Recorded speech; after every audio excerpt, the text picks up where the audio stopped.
Nama Om Vishnupadaya Krishna Prishthaya Bhutale Srimate Bhakti Vedanta Swami Niti Namine Nama Om Vishnupadaya Krishna Prestaya Bhutale Srimate Bhakti Vedanta Swami Niti Namine Namaste Saraswati Deve Gauravani Pracharine Nirvishesha Shunyavadi Paschatya Deshatarine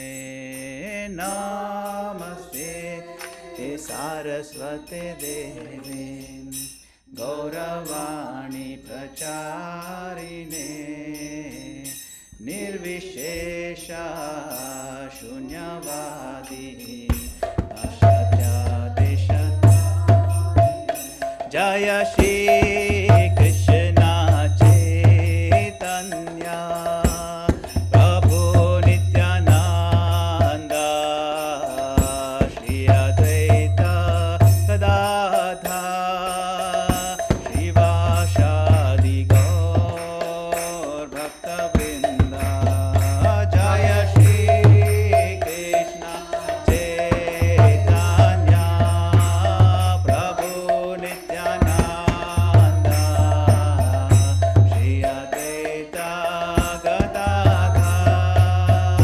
Shivasadi Gaur Bhakta-vrinda Hare Krishna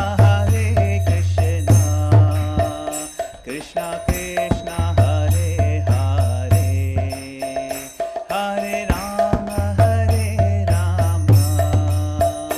Rama Rama Hare Hare Hare Krishna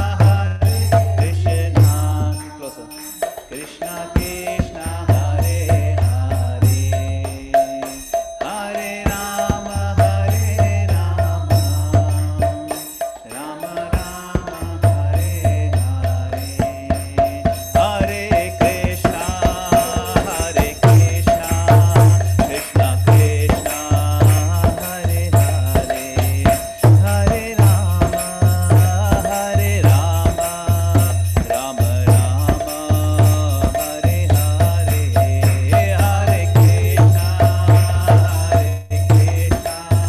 Krishna Krishna Hare Hare Hare Rama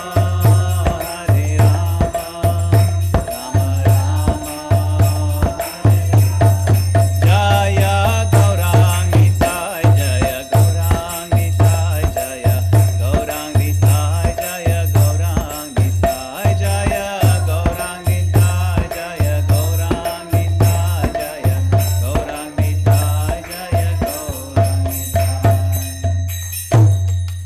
Shri Gaurangnitai ki Jai Shri Prabhupada ki Jai Jai Gobrande Thank you all dear devotees for joining online and also in person here at the lotus feet of our divine Shri Shri Gaura Nitai. Do I need a microphone? No, it's just an extra thing to deal with. It's fine. You can hear me, right? Clearly? Yeah. Okay. So, the last time we ended Adi Lila. And you remember what, any stories from Adi Lila that you have any good memories of?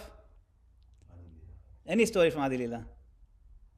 Mataji, remember any? I didn't attend Prabhu. No, but do you know any story from Adi Lila? In general. We have that tree, Yes. Chaitanya tree, you know. Yes, Chaitanya tree, yes.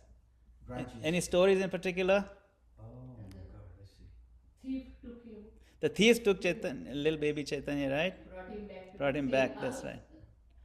Yes. And then the Brahmana, Oh yeah, that's right. Okay, that's the main the one. Yeah. visiting Brahmana was cooking, and then that's right, and little Nimai Offering is, ate the offerings, and so he revealed himself. So like that.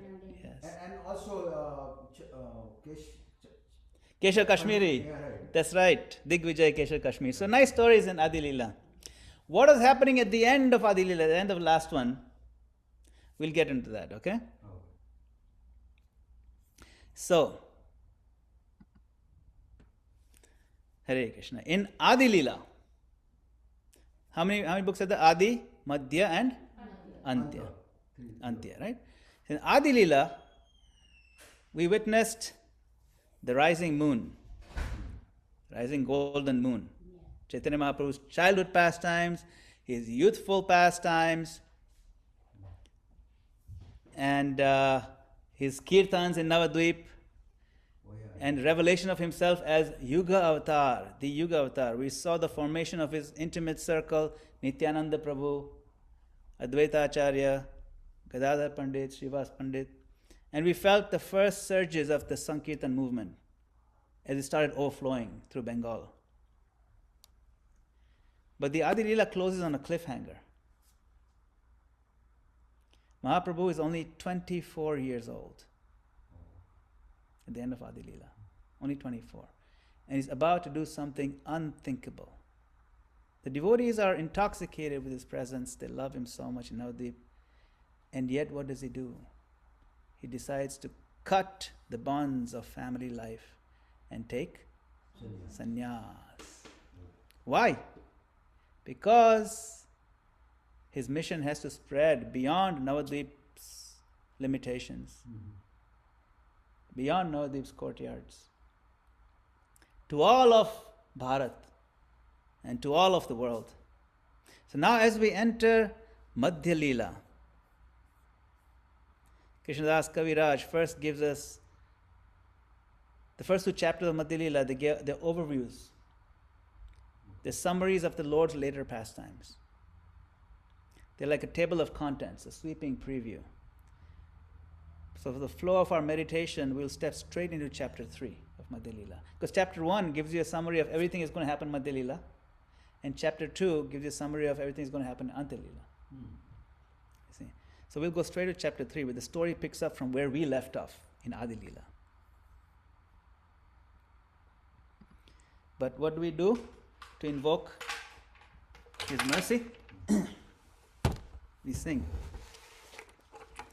Jaya Jaya Shri Caitanya Jaya Nityananda Jaya Jaya Shri Caitanya Jaya Nityananda Jaya Jaya Shri Caitanya Jaya Nityananda Jaya Jaya Shri Caitanya Jaya Nityananda Jaya Dvaita Chandra Jaya Gaura Bhakta Vrinda Jaya Dvaita Chandra Jaya Gaura Bhakta Vrinda Jaya Jaya Shri Caitanya Jaya Nityananda Jaya Jaya Shri Caitanya Jaya Nityananda Jaya Dvaita Chandra Jaya Gaura Bhakta Vrinda Jaya Dvaita Chandra Jaya Gaura Bhakta Vrinda. Shri Gauranitai ki Jai. It's Lord Chaitanya. Just picture the scene. There's a town known as Katwa. The air is heavy with sorrow. It's early in the morning.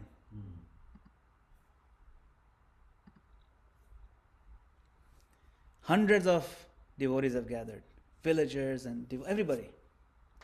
Word is spread. Nimai Pandit, the jewel of Navadvip, is taking sannyas today. So crowds press close. Women are crying. They're crying. The ladies are crying. Men are beating their chests like it's a big disaster. The children are tugging at their mother's clothing. Why is everyone crying so much? What's going on? At the center of it all sits Nimai. He's radiant. He's golden. Only 24 years old. You can imagine how beautiful he is. His face is calm, but his devotees are drowning in tears. Now, back in Navadvip, who is crying? Sachi Mata. She's fainting again and again and crying. She's saying, "Oh Gauranga, why are you leaving me? First you took my husband, now away. Who will call me Mata? Who will call me mother?" You can imagine the pain of a mother. And her laments, the echoing in the hearts of all the devotees who stand in Katwa that day. Now, who is the Guru giving initiation? No. Ishwar Puri gave him Keshav Bharati, that's right, because he's taking sannyas. Keshav Bharati is a sannyas Guru. So Keshav Bharati, he's sitting ready. But the barber, the barber has to shave the head. He cannot raise his hand, he's shaking. His scissors are shaking violently. And he falls to his knees. He says, how can I cut this beautiful hair? These locks that are softer than a lotus fiber, blacker than a monsoon cloud, dearer than life to the devotees. The whole of Navadvip has worshipped these curls. And I have to cut them away? Can you imagine? And then the crowd starts crying even louder. Someone shouts, stop, don't do it! And others are hugging each other in grief. But Nimai, sitting up straight, he raises his hands, majestic, commanding silence. His eyes are streaming with tears, but his voice is steady. He says this body is not mine. It belongs to Krishna. Let it be an instrument for his service. Do not lament. My renunciation is only to bind you all to Krishna more strongly. So at last, with hands trembling, the barber takes one lock and snips it. The sound, snip, cuts not just the hair, but the hearts of all the assembled devotees. Everybody is like, Hari, Hari. And lock by lock, the golden curls fall into the dust. The villagers are surging forward, scrambling to collect. They're collecting now. Even a single hair is a priceless relic. Some are pressing them to their eyes, and others are holding to the chest and soaking him with their tears.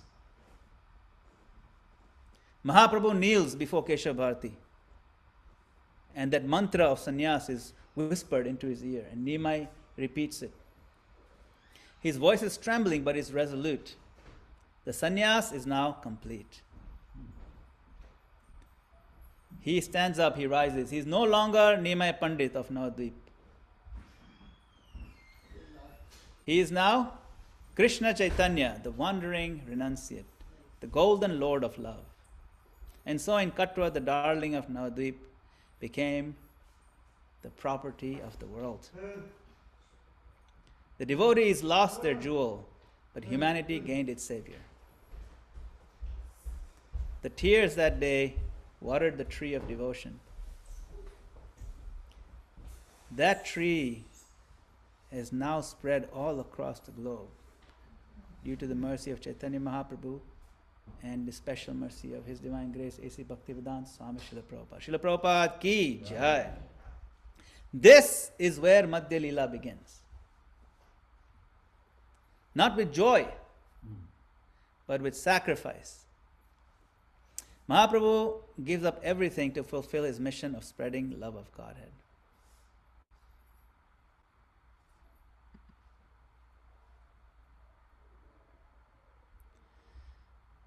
So, freshly shaved, freshly shorn from sannyas at Katwa, the Golden Lord surges toward Vrindavan.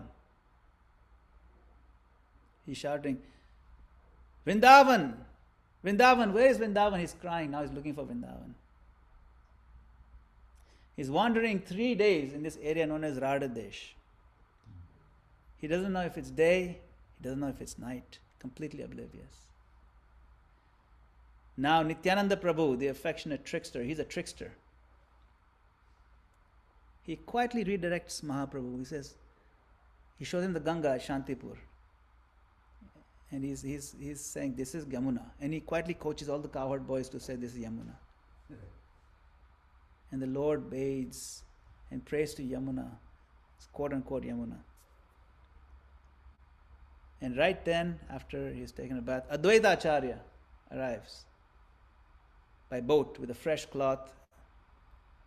He's laughing with love and he's saying, wherever you are, my Lord, it is Vrindavan. That's right. Lord, what do you mean? Isn't this not Vrindavan? No, actually it's not. What? You cheated me. No. Wherever you are, that's Vrindavan. So then he lovingly brings Mahaprabhu to his home. His home is in what town? Shantipur. Shantipur. Right? And now Shachi Mata, his mother, Chaitanya Mahaprabhu's mother, arrives also. She cooks and she feeds everyone and she cries and she blesses. She blesses Nitai. She blesses all the devotees and she blesses Mahaprabhu particularly. So what happened? Nityananda Prabhu and Advaita Acharya, they start joking. They start exchanging some mischief over how much a sannyasi should eat. You know,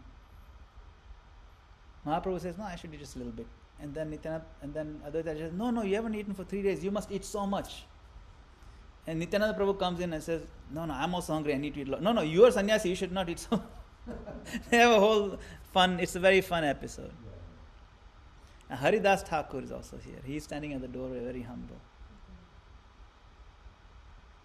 Then evenings explode into Sankirtan. Days overflow with prasadam and prema.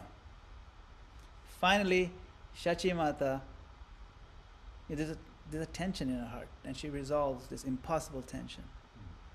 What is her tension? Her son is taken sannyas. There's no turning back from that. What is she afraid of? She is afraid that he will move away very far. Maybe he'll move to Vrindavan. Maybe he'll move to Pandharpur. It's very far from Navadvip. Maybe he'll move to Tirupati or something. Who knows? So she's very tense. And she says, you be a true sannyasi, but don't go too far from us. And she asks him to base himself where? Nilachal. Nilachal means Jagannath Puri. Jagannath Baladev Subhadra Mai ki jai. See, Jagannath Puri is just like a second room of Navadvip. Like, one house has 2 rooms that are next to each other. So she gives the analogy. It's just like another room in the same house. So, but it's still a separate room. You have your own room. It's okay. You're grown up.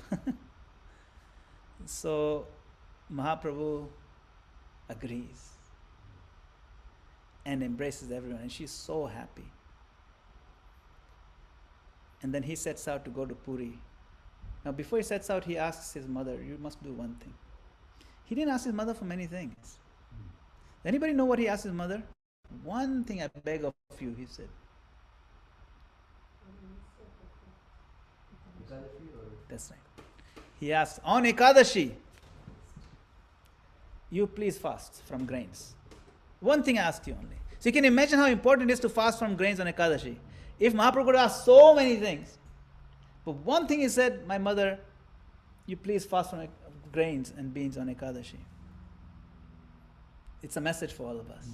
Intimate message, It's very dear. So then he sets out to go to where? Nilachal. With Nityananda Prabhu, Jagadanand Pandit, Damodar and Mukunda. They're leaving Shantipur and they're all soaked. Why? It's not raining. They're soaked in tears of joy and tears of Sankirtan. Mahaprabhu doesn't move without doing Kirtan. So doing Kirtan and doing Kirtan the whole time. So from the joyful storm of Shantipur, Prasad mountains and the banter between Nityananda and Advaita and Shachi Mata's wise words, Mahaprabhu now turns his lotus saffron feet toward Nilachal. And each day he begs, chants and blesses all the villages on the way. Many villages on the way.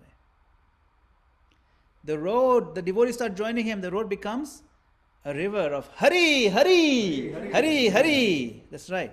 You can imagine the effect he has. He goes into a village and everybody pours out like a river and they chant. And then as if destiny itself were steering his steps, he arrives at a town known as Remuna. Remuna is known very famously for the deity. His name is what? Starts with G. G. Gopinath. Gopinath, yes. His Gopinath smile still carries a scent. His smile carries a scent of something he stole. The scent of Amrita Keli. Amrita Keli is kheer.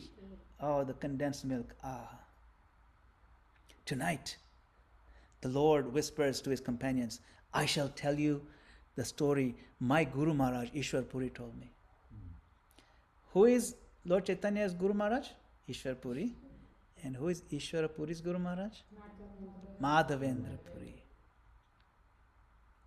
This is about Madhavendra Puri. So you can imagine how dear it is to my grand Guru Maharaj. It's like when we talk about Srila Prabhupada. So Madhavendra Puri is to Chaitanya Mahaprabhu like Prabhupada is to us. Like that, you know. So sweet. I'll tell you the story that my Guru Maharaj Ishwar Puri told me, the story that made Gopinath famous as Ksheer Chor Gopinath, the sweet rice thief.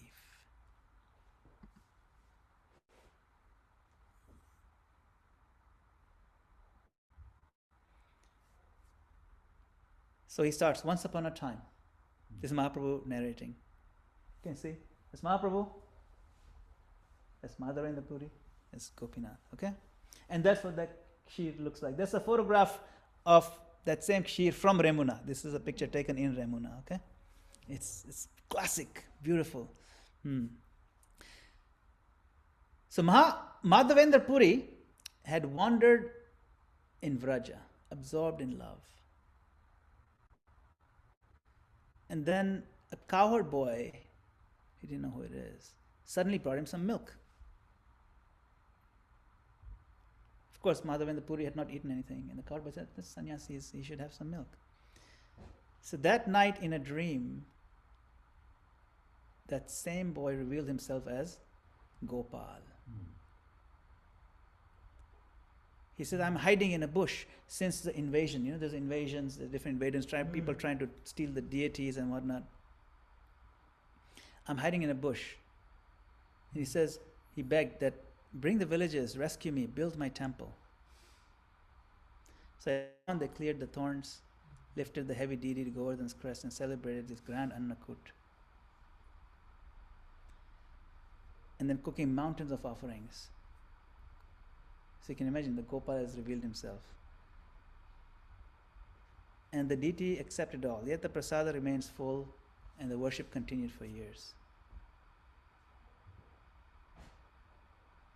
So later in another dream, Gopal said, my body still burns. Bring sandalwood from Puri.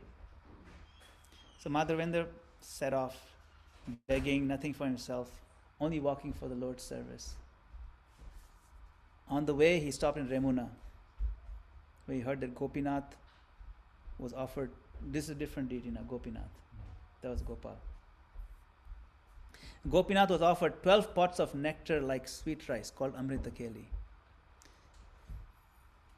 And he thought, if just a little came to me unasked, I could learn to prepare it for my Gopal deity. See? If only, imagine, he just wished, this is so famous, this Remuna kheer. If I had a little bit, if I could just taste it and know what, I'll get a sense of how to make it, then I could prepare it for my Gopal. Then he felt so ashamed. Oh my God, how could I have desired to eat something that's not yet offered to the Lord? He was so ashamed, he slipped out of the town or slipped out of that area and he started chanting just by himself in the marketplace, feeling very sorry. So that night, the Gopinath deity's pujari had a dream. And Gopinath came to him and said, my dear pujari, I have hidden a pot of sweet rice for my dear devotee, Madhavendra Puri. Take it to him. The pujari is like, I have never heard this name, Madhavendra Puri. No, that's his name. So then in the middle of the night, while he was sleeping, he woke up, he found the pot was actually hidden. There was actually a pot of kheer that the deity had hidden behind. And he said, he took the pot and ran to the village in the market and saying, anybody here called Madhavendra Puri, this pot is for you. Gopinath has stolen this kheer for you. And Madhavendra said, that's me.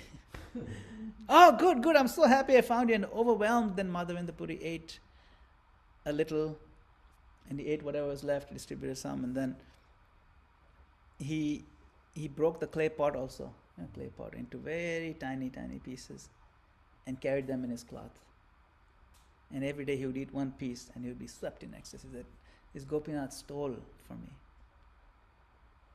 And later he reached Puri, he gathered the sandalwood and camphor and returned by Remuna. And again Gopal this time spoke in a dream. Smear this sandalwood on Gopinath. These are two different deities. Gopal deity is Gopinath. He and I are one. And so he started grinding. Sometimes you sit here, you'll hear the grinding sound in the back end. The devotees are doing it. Sandal paste spread daily until summer's end. The whole summer's end, he kept offering him. And Lord Chaitanya, when he finished the story, there's a puddle of tears where he's standing. He praised Madhavendra Puri's renunciation and the love that he had that made the Lord himself steal for his devotee. And so Gopinath of Remuna is now known forever as Kshira Chor Gopinath. Kshira Chor Gopinath ki Jai. So what are the things that we learn from here? One, the Lord is conquered by love, not by rituals. Madhavendra Puri did not demand anything. His desire is only to serve Gopal. And the Lord stole for him. Love moves the Supreme Lord even more than pomp or power. 2. Prasadam is personal. Krishna's remnants are not just sanctified food. They are his mercy incarnate. That pot, little pieces of pot pieces, they became nectar, carrying Madhavendra into his daily ecstasy. 3. All deities are one. Gopal in Govardhan and Gopinath in Remuna are non-different. When sandalwood is smeared on Gopinath, Gopal felt cool. Serving one form is serving all the forms. And true renunciation, last point, true renunciation means service, not being neglectful. Madhavendra Puri, he ignored his own hunger. He ignored his safety. He ignored his reputation. Yet he carried a sandalwood paste across states and provinces just to please the Lord. Service, you see. This renunciation is not an escape. Sannyas doesn't mean now I don't do anything. It's a commitment to divine service. That's the beauty of this story.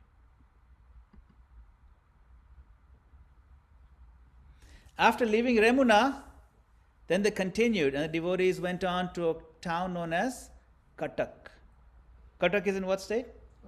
Orissa, right?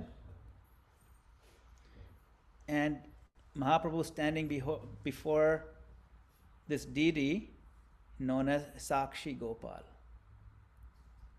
Is Gopal who once walked hundreds of miles to testify for his devotee. Seeing him, Mahaprabhu trembled with joy, and that evening they got together and the story was told by whom? Nityananda Prabhu, that's right, it's right over there. It says right over there. Lord Nityananda narrates the story of Sakshi Gopal. He says, long time ago, two Brahmanas from Vidyanagar, one was elderly and one was young, they set on a pilgrimage. In South India, right? Yes, they went on pilgrimage from South India. Vidyanagar. It's in Andhra Pradesh. Now, they weren't related, they were not relatives. The younger Brahmana served the elder with such care. He carried his bags, he cooked for him, he's bathing his feet. And the elder Brahman grew very grateful. At Govardhan, when they reached Govardhan, you can imagine, long trek, right, from Andhra Pradesh to Govardhan. At Govardhan, they came before this deity Gopal. And they loved the darshan so much. So beautiful. So finally it's worth it. The elderly Brahman told him, my dear child, Jai Shishi Gauranitai ki Jai. He said, my dear boy, you have served me better than my own sons. I promise you, in front of this Gopal Didi, that I will give my daughter's hand in marriage to you. That's my promise to you. Now the young Brahman said, no, so first of all, you are very rich, aristocratic, and very learned. I am poor, I'm unfit, I'm not that learned. Your family will never agree. Just create unnecessary problems. Better we don't agree to something that's not going to be realistic. I know your family, it won't be good actually, create a lot of tension. It's okay. Now the elderly said, no, I insist. For my daughter, I want a golden-hearted person like you. I insist. And then in front of the deity of Gopal, the elderly Brahman said, my lord, please witness this. I am giving my daughter to this young Brahmana. And then here, the young Brahmana, he adds to the Lord, my lord, you are witness. If there's any dispute, I'll have to call you to testify. They started walking back. And as expected, when they returned home, the elder's family opposed the marriage bitterly. His son even threatened violence. They pressured the old man to deny his words. And the old man actually, under pressure from his family, especially his son, said, I don't know, I'm very old, I forgot, I don't think I said this. Something like that, It was really hard. You can imagine how heartbroken this young man was. Right? The young Brahman, he came in front of the village, he said, look, he made this promise in the presence of Gopal. And the family like, yeah, whatever, man. Let Gopal come here and speak. If he is such a witness. And then the young man said, are you sure?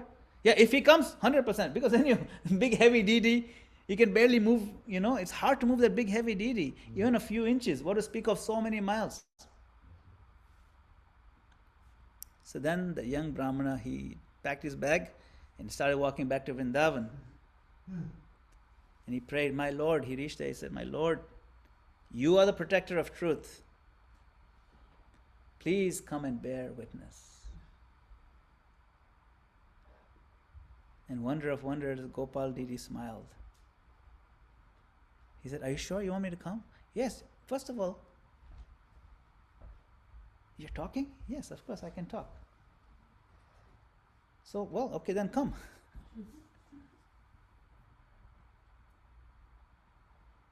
And then the deity asked him, but I'm such a big heavy deity. How can a big heavy deity like me walk?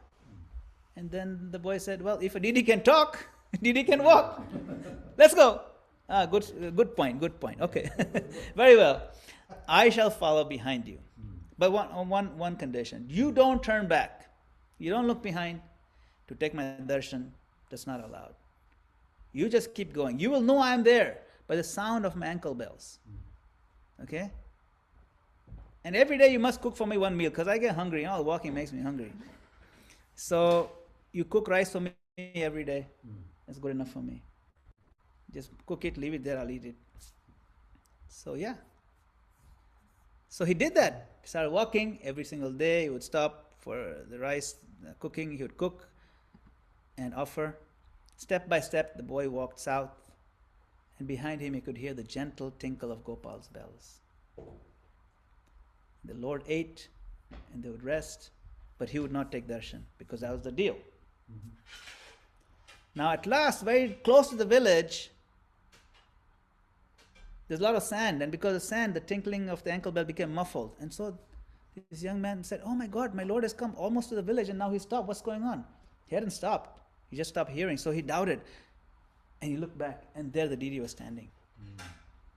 And he stood there without moving.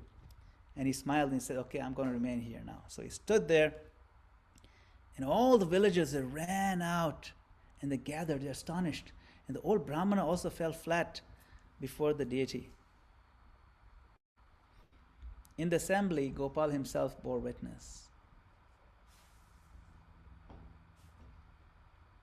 Gopal said, this man, he gave his daughter in charity.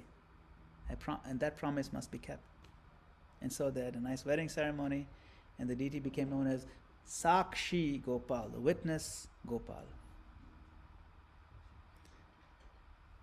And then many years later, when the king Purushottam Dev of Odisha conquered Vidyanagar is in, so remember, this is in Andhra Pradesh, Right. but now the deity is in Cuttack.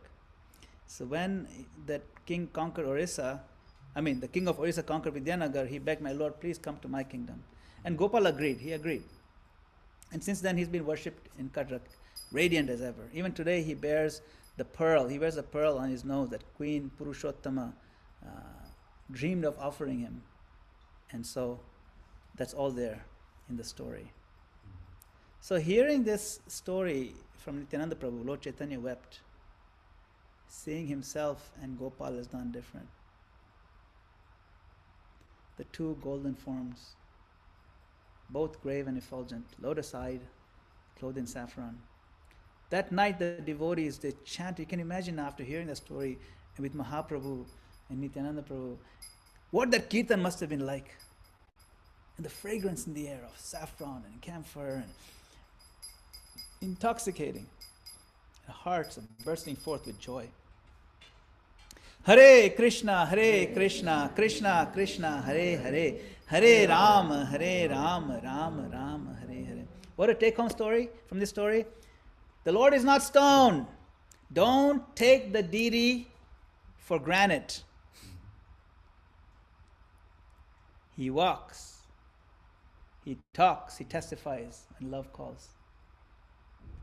Truthfulness attracts the Lord's protection. See, when you're truthful, if you remain truthful, if you don't lie, the Lord will be by our side. Satyamev Jayate. Truth is always victorious. Why? Because Krishna is the absolute truth. He's not absolute lies, right? He's absolute truth. We may be absolute lies, but he's absolute truth. Okay, and when we worship the deity, it's a personal thing. Gopal is a living witness that our Vigraha is Krishna himself. Not a representation of Krishna, it's Krishna himself, waiting only for our sincerity. Okay. So from that marvelous Cuttack episode, the deity who walked as a legal witness, we then travel to Nilachal, where another wonder awaits us.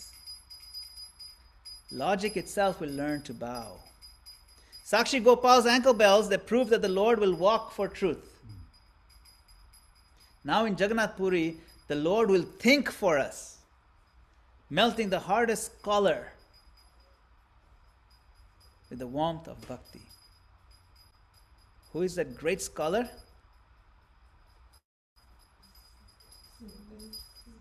Sarvabhauma Bhattacharya, that's right. So close your eyes and picture Jagannath Puri in the 16th century.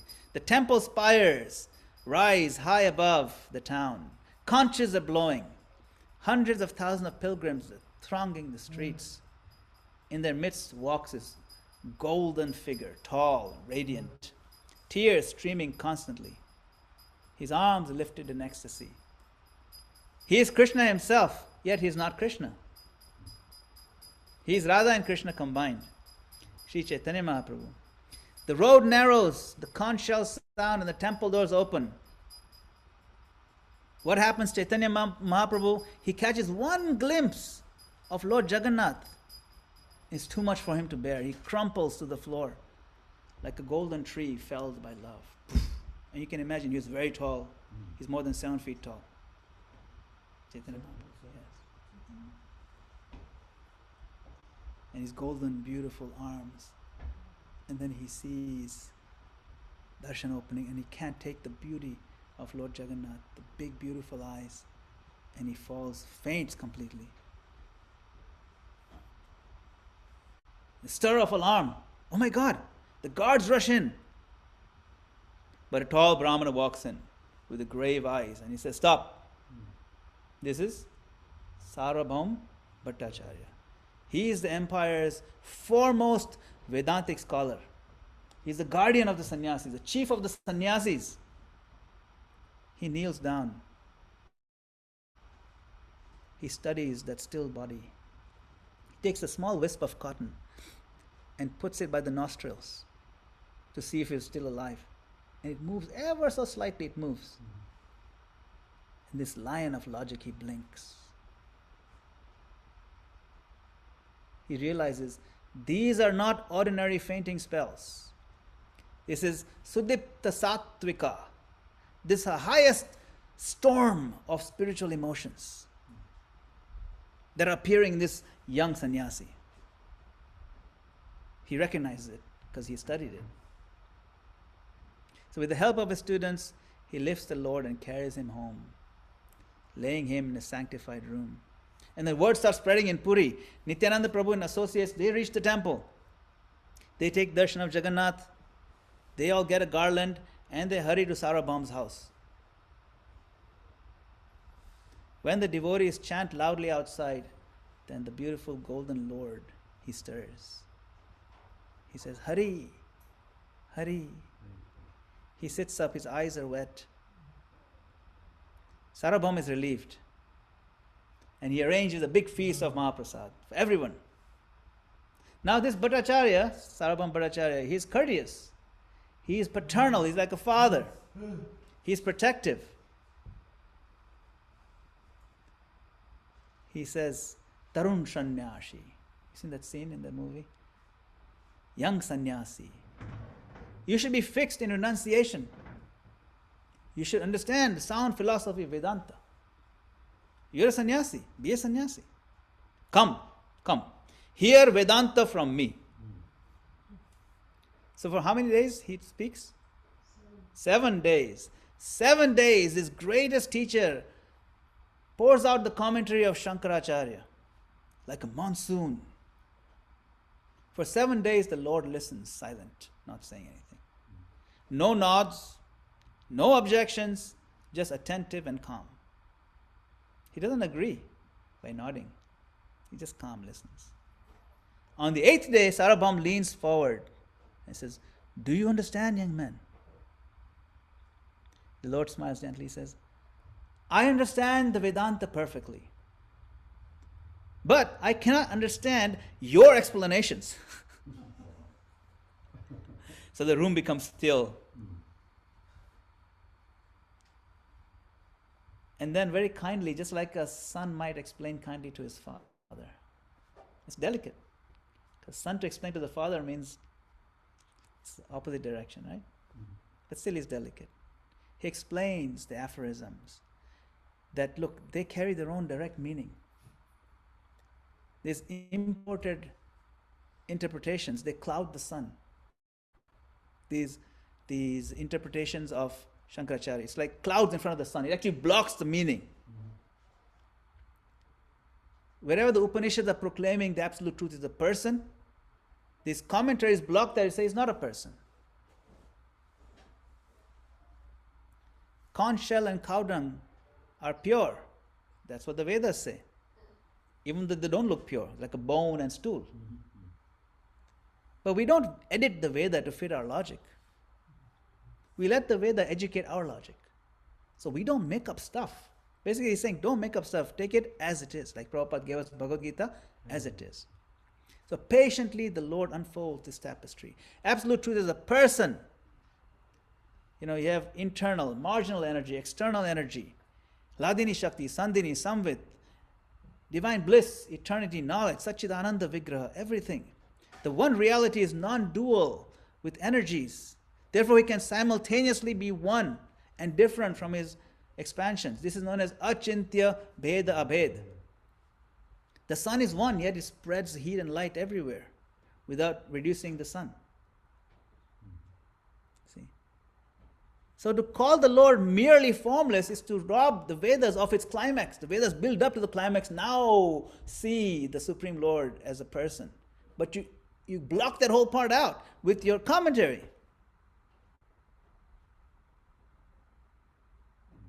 Now Sarabhama, he counters it with polished syllogisms.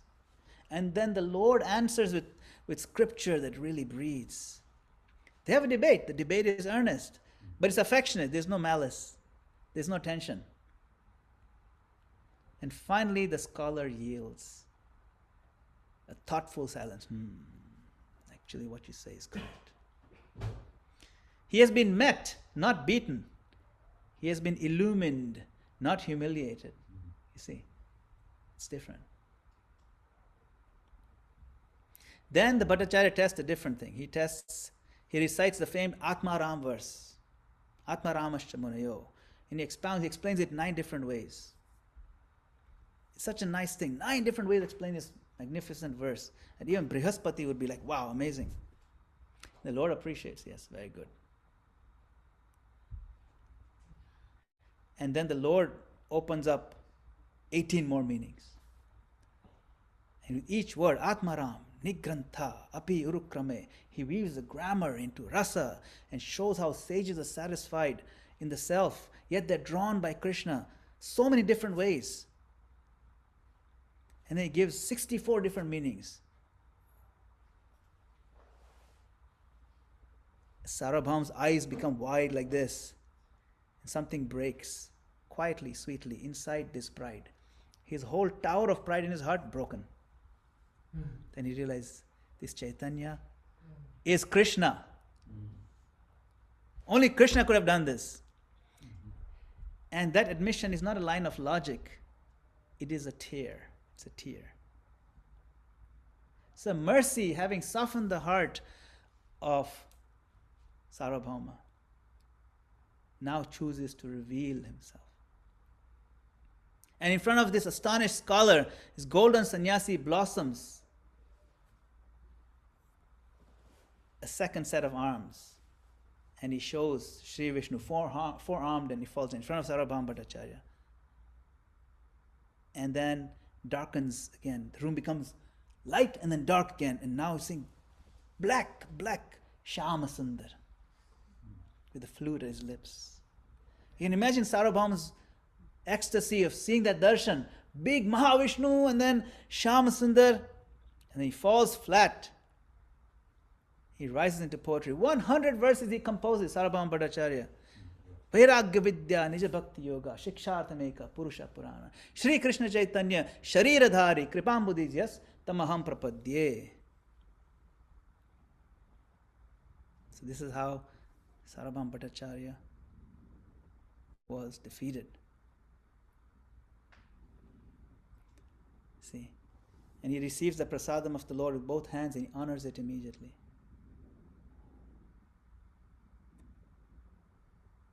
The Lord's face lights up. He says, today I've conquered the 3 worlds. Why? Because formality has yielded to faith. This erudition, this scholarly brilliance has yielded to intimacy of love.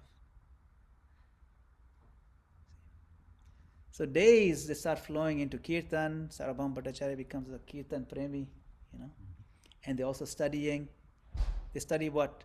What is the essence of practice? Now Mahaprabhu asks him, what is the essence of all this Vedanta practice and studying and all that? What's the essence of all knowledge? And Sarvabhauma Bhattacharya says, chanting the holy name. Harivo. See? Yes. Another day, another Kirtan. So what should we in this modern Sankirtan world take from this turn? First, we must realize, always lead with mercy. We should represent the Lord's mercy. You see how kind and sweet he was always. Never be bitter. If someone is speaking, let them speak. Let them speak, it's okay. Smile, be nice. He was always nice. Not, lead with mercy, not point scoring. His real method was that even when we have a debate, they should warm someone's heart, not to scorch and burn somebody up. Warm is also heat. Heat is needed, but warm, not burn. Second, guard the direct meaning. When you teach Gita Bhagavatam, let the revelation set the terms. Okay, don't suffocate the meaning. Don't compromise on the meaning. Okay? And fourth, we live achintya bheda bhed. Understand the philosophy. Preach it. And the fifth thing, let your own transformation be the commentary. Let your personal example that you have changed be the purport. 100 verses from a logician's mouth prove nothing. But his actions, even one action, proves more than 100 verses. You see. So this is the 6th chapter, and this is where it ends, where all true study must, at the feet of the Lord, with beads in the hand and prasadam on the tongue. And this lion of logic, Sarvabhauma, he roars, Gauranga! Gauranga! And he's crying tears of love for Gauranga. And this teacher who thought he could teach sannyas to this, he got schooled in how to be sannyasi. And from here, the wave will only rise to South Indian tours, the revelations of Ramananda Raya, another person we'll meet, and the festivals that make the world sway.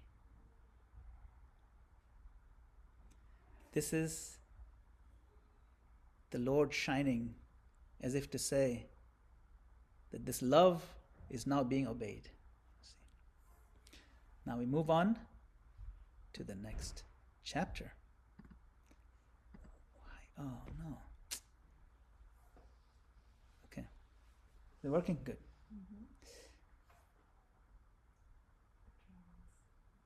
Yeah, see, the problem is this computer is like crashing on me now. Okay.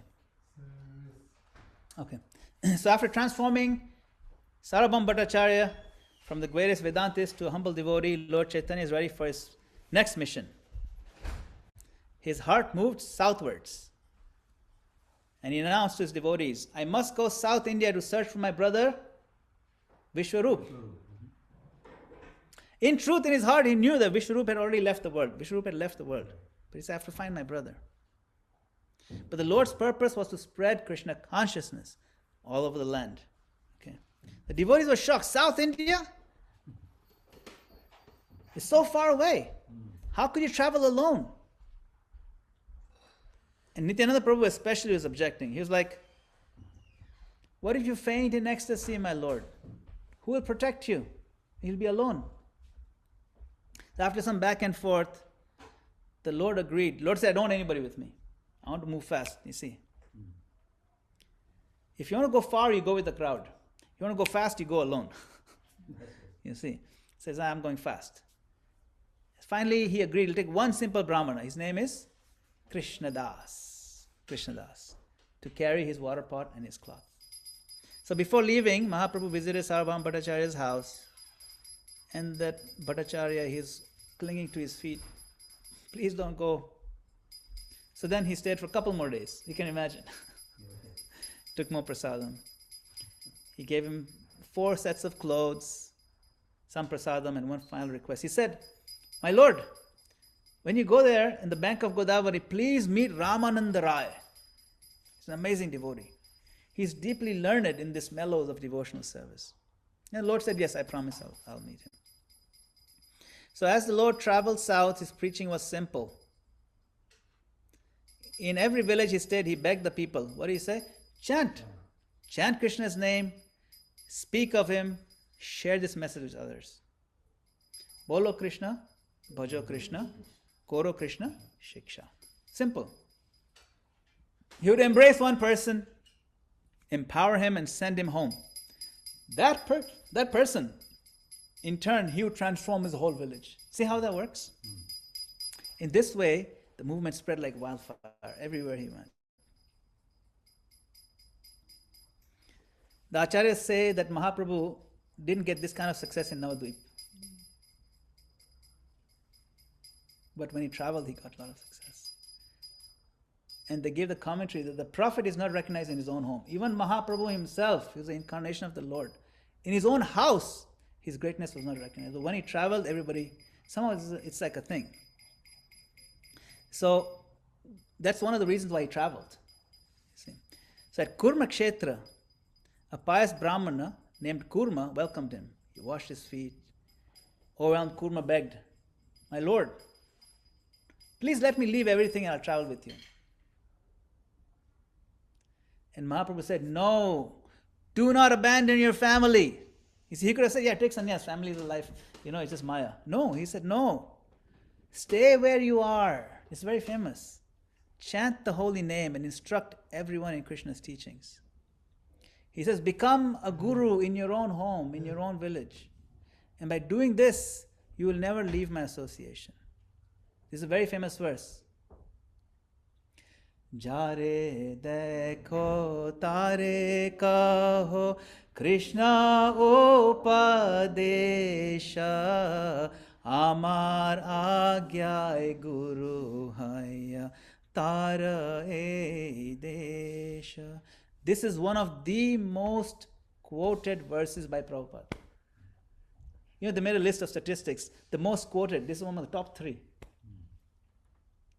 You see, it's important that don't hesitate. You've learned Krishna consciousness, be a guru, teach it. Jaradeko, who you see, teach them. Don't hesitate in being guru. Amara Agya Guru Haya. So this is revolutionary, that one can teach the message of the Lord without leaving household life. And he gave this not to a sannyasi. This is another point. He's trying to make the point. Don't become sannyasi. You can be a guru in householder life. This is the point he's making. Prabhupada writes in the purport this point. Soon after, another Brahmana named Vasudev, he was suffering from leprosy.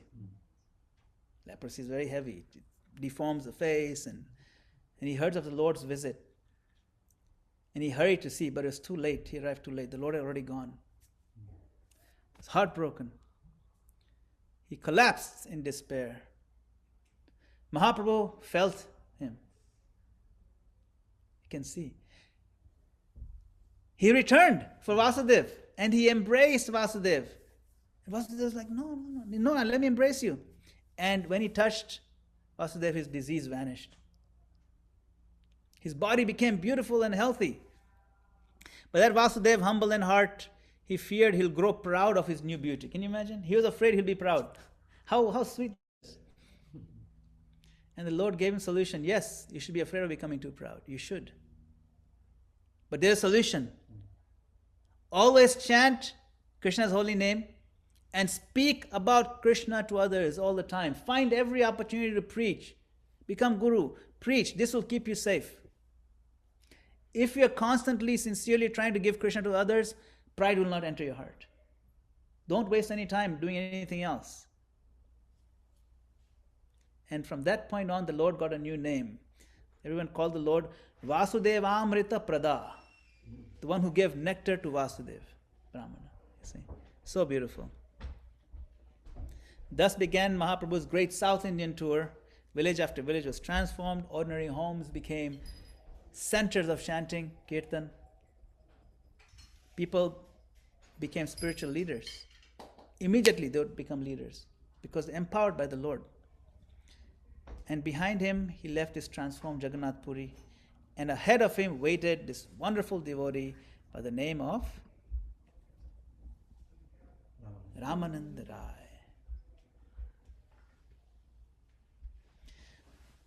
So now we go on the Godavari. Godavari is one of the sacred rivers. On the bank of the Godavari, there is a town known as Vidyanagar. And he meets Ramananda Rai. They recognize each other. He recognized Ramananda Rai. Ramananda Rai recognized him, although they've never seen each other. Vidyanagar is, right now, today is called a town known as Kovur in Andhra Pradesh. So if you want to see it, that's where it is. Now, Ramananda Rai was a very accomplished worldly person. He had a high post, ranking. And he was not a Brahmana by birth. But Mahaprabhu warmly embraced him. And he stunned this ritualistic minded onlookers. Oh, he's not a Brahmana. How can we? This is one Brahmana hugging a non-Brahmana. That's not right. He stunned them. This is a big, Mahaprabhu always breaking stereotypes. So they agreed to meet every night and speak of Krishna without any distraction. Let's just talk about Krishna. So that evening, Mahaprabhu, he's speaking with Ramananda Rai and he says, tell me what is the highest goal of life? And how do I reach it? And give me Shastrik Praman. Give me quotes from Shastras.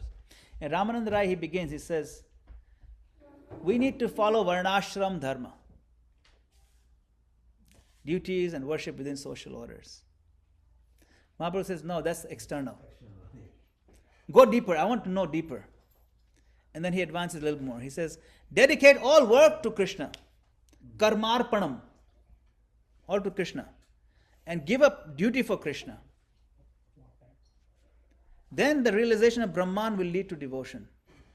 And each time the Lord says, okay, good, but we can do better than that. Give me something more. So, then each time the Lord hears something from Ramananda Rai, it's not enough, he says further. Then Ramananda changes, he reaches a pivot. And he says, pure bhakti, free from jnana. Here finally, he approves. Good. And then he invites him, okay, now a little bit more. So then Ramananda Rai starts climbing the ladder of rasa. Remember, up to this point is about of tattva. Then after you reach tattva, tattva means who is God, how to relate to God. Oh, you had it all the time.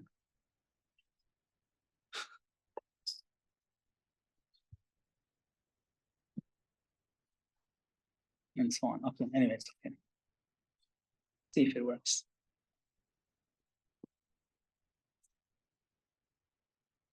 He climbs the ladder of tattva, rasa. That's service, dasya, friendship, sakhya, parental love, vatsalya, and then finally he goes up to conjugal love, which is madhurya, the crown of devotion. And he explains that in madhurya, all the prior qualities are present in full. And Krishna is especially conquered by the gopis. And among the gopis, who is supreme? Srimati Radharani. And Krishna himself becomes indebted to Radharani. And Mahaprabhu says, what? Little more. What? Then Ramananda Rai describes how love intensifies in Vrindavan. And why Krishna leaves the Rasa dance circle just to be alone with Radharani. And how Radharani's prema, the love, is the essence of the Lord's own bliss. He explains the internal potency, Hladini Shakti, identifying the very form of Mahabhava. That Mahabhava is the highest form of love. Identifying that with Radharani herself. She's the embodiment of that. And he teaches into these confidential pastimes, comes only by following the mood of the gopis. Not just by rules, not just by austerity, not just by knowledge, but you have to step into the mood.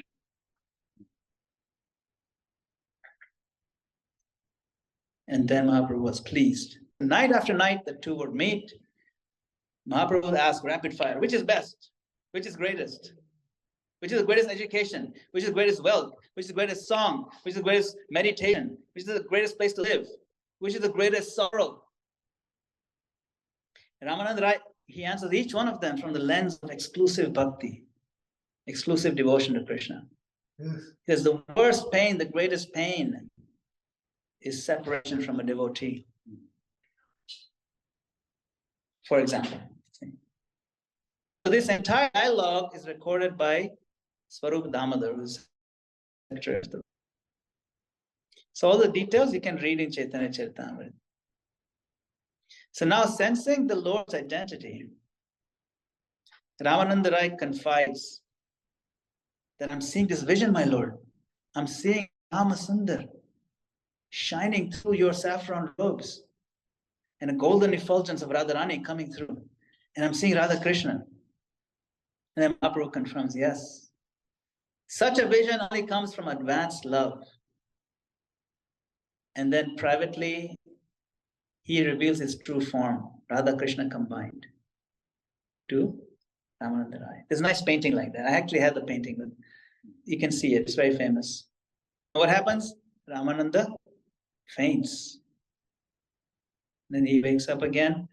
The Lord tells him this form is shown to him alone. He didn't show it to anybody else. Special combined form of Radha and Krishna.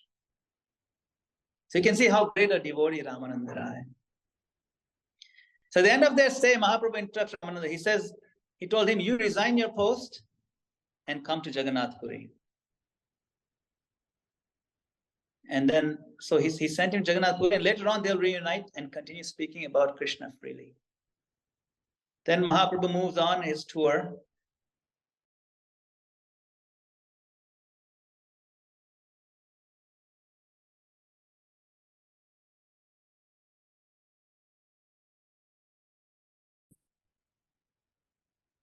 That's the end of chapter 8.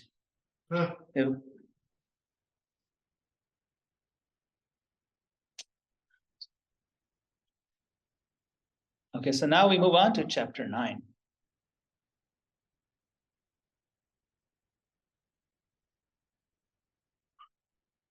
So Krishnadas Kaviraj, the author of Caitanya Charitamrita, he says the people of South India were like elephants caught by crocodiles. Like the Gajendra Lila. They're mighty in strength, but they're trapped by false philosophies. As Buddhism had taken over South India, Jainism had taken over, dry ritualism was prominent, Mayavad was big. But by his disc of mercy, his chakra, you know how Vishnu came and killed the crocodile with the chakra? So by the disc of mercy, Chaitanya Mahaprabhu freed them all. He turned thousands of them into devotees simply by his presence or his touch or his glance. Every place he visited became surcharged with bhakti. Ordinary villages were transformed into holy tirthas. Then Mahaprabhu went to a place known as Sri Rangam, Rangakshetra, very famous. And he stayed 4 months with a very nice devotee by the name of Venkata Bhatta. He was a Sri Vaishnava Brahmana. And he was very fond of Venkata Bhatta. And they would have a lot of humorous exchanges with a deep in theological meaning. And with a smile, the Lord would ask, why does your worshipable Lakshmi Devi want to leave Narayan's chest and dance with my Krishna in the rasa dance? And Venkata Bhatta defended Lakshmi's chastity, but Mahaprabhu gently revealed the mystery. He says, Lakshmi Devi, she wanted, but she could not come to the rasa dance because she did not adopt the mood of the gopis. Only those who follow the Braj Gopis' mood can they taste the full nectar of Krishna's pastimes. So Venkat Bhatt, he was very appreciative and he was uplifted. He was humbled, but he was uplifted. And his devotion was now fixed on the sweetness of Lord Krishna. Also, Sri Rangam, very famous story. He met an illiterate Brahmana. And what was this Brahmana doing? If you remember, he's illiterate, but what was he doing? He's reading Bhagavad. That's right. He's reading Bhagavad Gita. And he's reading upside down. Sometimes he says reading upside down. And is mispronouncing every word. Because he didn't really read. He's just kind of trying to figure it out. People were mocking him. What kind of Brahman is this? But every time he read, he would cry tears in bliss. Because he constantly saw one thing, that Krishna is driving Arjuna's chariot. And Mahaprabhu embraced him and said, yes, you are the true knower of the Gita. You have grasped its essence. You understood what is Krishna, the vision of Krishna. The lesson here is that bhakti is not about technical scholarship, but it's about perception of your heart, the connection with the love.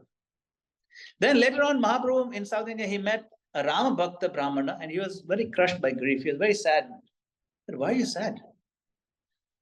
How can I live knowing that Sita Devi was touched by Ravana? This is his big problem. Like, I just discovered that Sita Devi was kidnapped by Ravana. Ravana even touched his grubby fingers on Sita Devi. How can I live knowing that happened?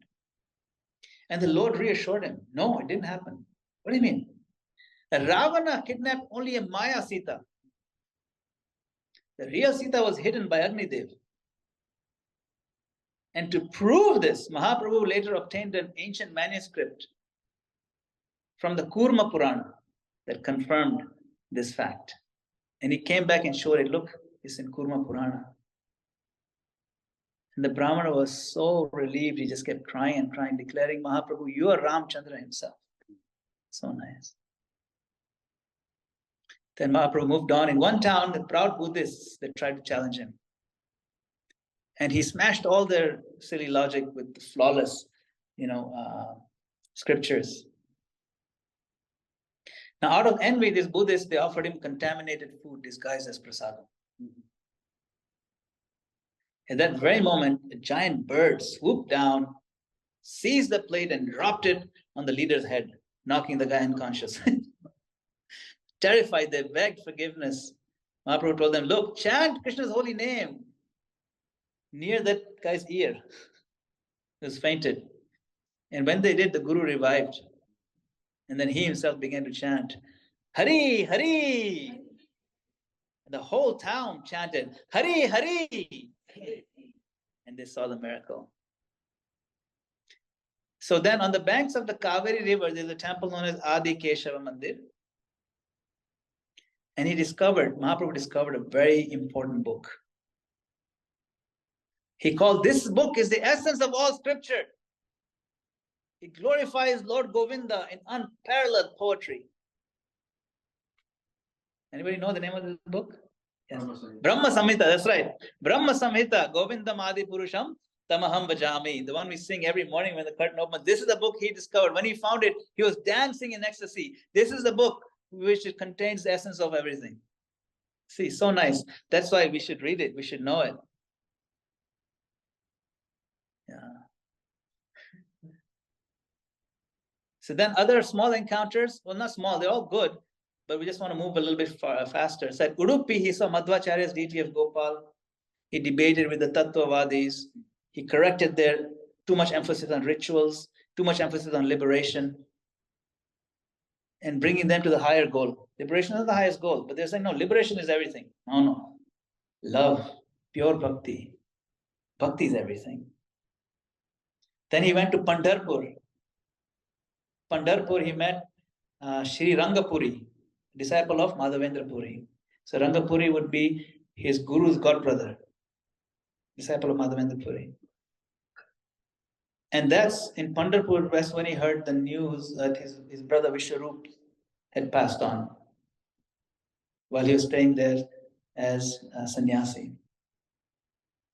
Then he went to Dandakaranya. You know Dandakaranya? Forest of Dandak.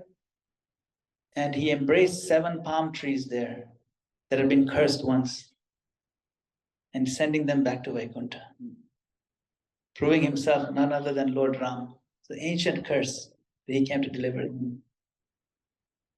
And finally, after visiting these countless tirthas, Mahaprabhu returned to Vidyanagar and reunited with Ramananda Raya.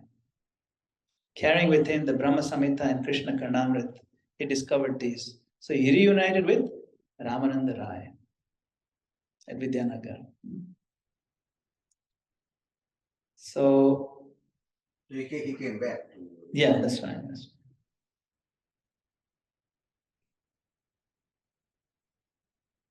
So now we go to chapter 10.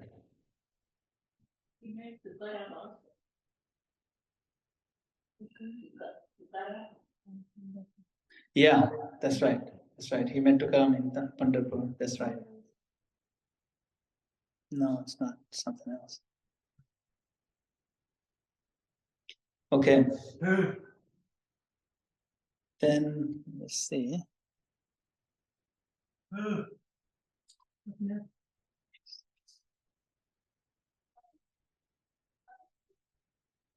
Just give me a second. It's almost time, but I need to. All right, never mind.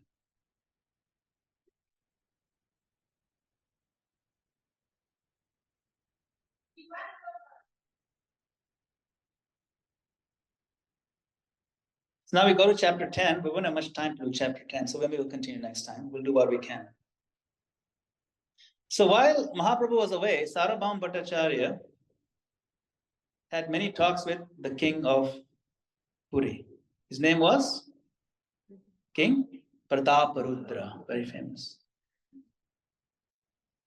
Now the king had not yet seen Chaitanya Mahaprabhu. He had heard reports his golden sannyasi had flooded South India with Krishna's name. He had converted even these hardened scholars.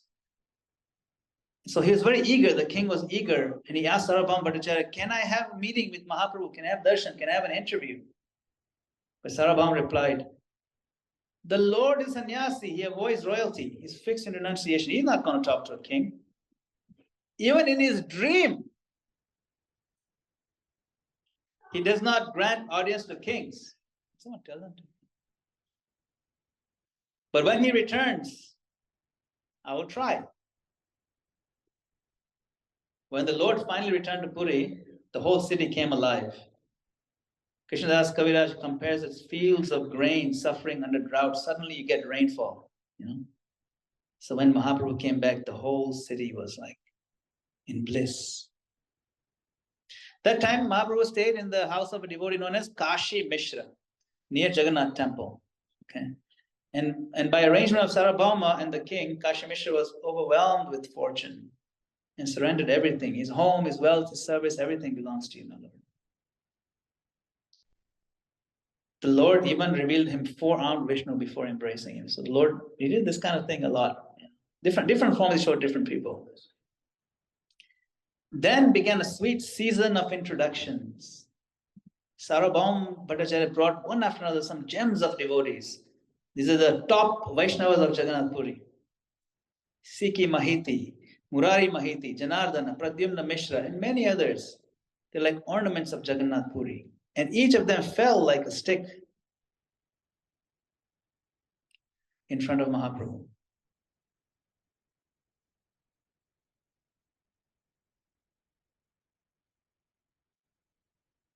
So at the same time, the Lord revealed another side of his gravity. He became very serious. His traveling companion, Kala Krishnadas, who had been with him, had faltered. He fell. He became allured by these gypsies called Bhattadharis. The Lord rescued him, but then dismissed him, saying that he is free to go. I'm no longer responsible. Yet, you can imagine Kala Krishnadas was serving along with the Lord, and he got lured away by non-devotees, by gypsies. Now, how come we'll have a good time? We'll drink, and there's women, and there's intoxicants, we'll do all kinds of things. And he went. You see. So then the Lord said, yeah, okay, fine, but I'm not, he's free to go where he wants now. He saved him. Lord went, pulled him out of the company of those guys, and they said he can do what he wants. And Nityananda, other devotees, they say, they engaged Kala Krishnadas with a new mission, sending him to Bengal with Jagannath Mahaprasad to inform Mother Sachi and Advaita Acharya that Mahaprabhu is returned safely. So you can see he engaged, Nityananda Prabhu engaged him. Even someone was blooped, you can say. See. So one takeaway that's very important is that this Kala Krishnadas, right, is very sobering. The warning is very sharp. It's very jarring. How is it possible you're with the Lord who's so beautiful? He's so, just when he touches anybody, even Jagai Madai became pure devotees. And this Kala Krishnadas is serving Mahaprabhu, and he got enticed by the Bhattadharis women. The Bhattadharis. He lost everything. The warning is sharp. Even in the Lord's direct company, the soul is free to misuse independence. We may be very intimate, close with the deity. We may be very close with the guru. Or we may be doing some very sacred, important service. But that does not make us immune to Maya. Why? Because our freedom is always open door. Freedom never closes. That vigilance must be constant. And for us in ISKCON, it means that even if we have the honor of Pujari Seva, we have the honor of preaching, we have the honor of holding a post, we have honor of close contact with advanced devotees, we cannot take our position for granted. One careless step into bad association can undo years of progress. That's a very important term. Okay. That's summary. I'll talk a little bit about 11th chapter now. So King Pratap Rudra is burning. to see Mahaprabhu. He's a pure devotee. He wants to see Mahaprabhu. While the Lord is standing firm in his sannyas vow, and he refuses the audience with him. But from this restraint, there's a cascade of mercy, culminating in this famous Beda Kirtan, the tidal wave of Kirtan that engulfs all of Jagannath Puri. See?